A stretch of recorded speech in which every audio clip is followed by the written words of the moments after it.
ಅಂತ್ಯಕ್ರಿಯೆ ಸಮಯದಲ್ಲಿ ನೀರು ತುಂಬಿದ ಗಡಿಗೆಯನ್ನು ಏಕೆ ಒಡೆಯುತ್ತಾರೆ?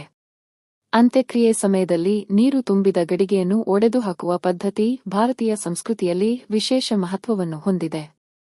ಈ ಆಚರಣೆಯ ಹಿಂದಿನ ಪ್ರಮುಖ ಕಾರಣಗಳು ಹೀಗಿವೆ.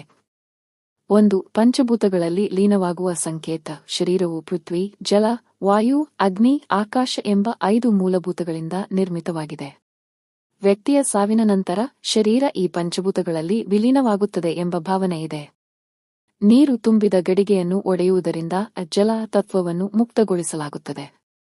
2. ಶರೀರ ಮತ್ತು ಆತ್ಮದ ಬಿಚ್ಚು ಪ್ರಕ್ರಿಯೆ. ಶರೀರವನ್ನು ಅಗ್ನಿಗೆ ಒಪ್ಪಿಸುವ ಮೊದಲು ಅಥವಾ ನಂತರ ನೀರಿನ ಬಂಡವನ್ನು ಒಡೆಯುವುದು ಮೃತಾತ್ಮ ತನ್ನ ಭೌತಿಕ ಬಂಧನವನ್ನು ಸಂಪೂರ್ಣವಾಗಿ ಮುಕ್ತಗೊಳಿಸುತ್ತದೆ ಎಂಬ ನಂಬಿಕೆ.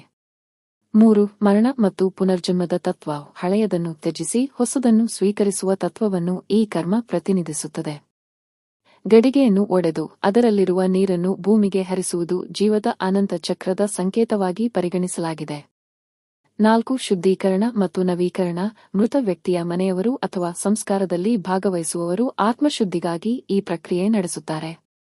ಇದರಿಂದ ಆ ಕುಟುಂಬದಲ್ಲಿ ಆಧ್ಯಾತ್ಮಿಕ ಶುದ್ಧೀಕರಣವಾಗುತ್ತದೆ ಎಂದು ಪರಿಗಣಿಸಲಾಗುತ್ತದೆ. ಈ ಆಚರಣೆ ಭಾರತದ ವಿವಿಧ ಭಾಗಗಳಲ್ಲಿ ಸ್ಥಳೀಯ ಪಂಥ ಮತ್ತು ಸಂಪ್ರದಾಯಗಳ ಪ್ರಕಾರ ಸ್ವಲ್ಪ ಬದಲಾಗಿರಬಹುದು, ಆದರೆ ಪ್ರಧಾನ ತತ್ವಗಳೆಲ್ಲ ಒಂದೇ ಆಗಿವೆ.